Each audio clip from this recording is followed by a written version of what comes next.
la municipalité a conduit une grande consultation sur le projet dit Cœur d'Histoire. Alors, les attentes exprimées par les habitantes et les habitants étaient claires, un espace de vie apaisé, avec plus de verdure, plus d'eau, plus de place pour les piétons et les cyclistes. Nous pouvons dire aujourd'hui que leurs demandes ne sont pas entendues ou si peu. Dans ce projet, vous nous vantez une bulle de verdure et de fraîcheur. Certes, un bassin sera installé, mais les écologistes ne voient pas où se trouve la verdure. Sur les 12 arbres existants, seulement 11 seront concernés. Enfin, si on en croit ce que nous délivre la presse, car encore une fois, les élus que nous sommes doivent attendre des conférences de presse pour connaître les aménagements urbains, donc 11 arbres conservés sur 12 ne font pas plus de verdure, mais moins. Encore une opération de greenwashing. Pas de végétalisation au sol, car vous préférez remplacer les pavés autobloquants par, et je cite, des revêtements cohérents et nobles. Mais ouf, nous échappons au goudron.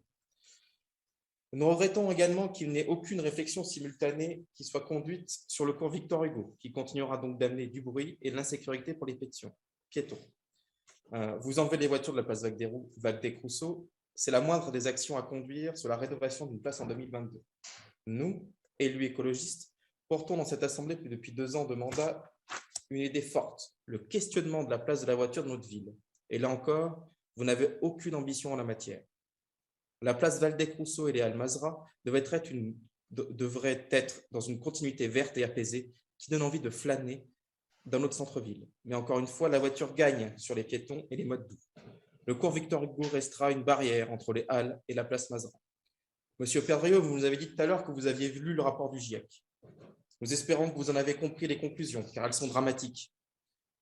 Et vous comprendrez enfin que les aménagements urbains que les écologistes portent dans cette assemblée depuis longtemps ne sont pas que des lubies d'idéologues, si vous avez lu le rapport. Non, si rien n'est fait maintenant, nos villes deviendront bientôt invivables. Je vous remercie.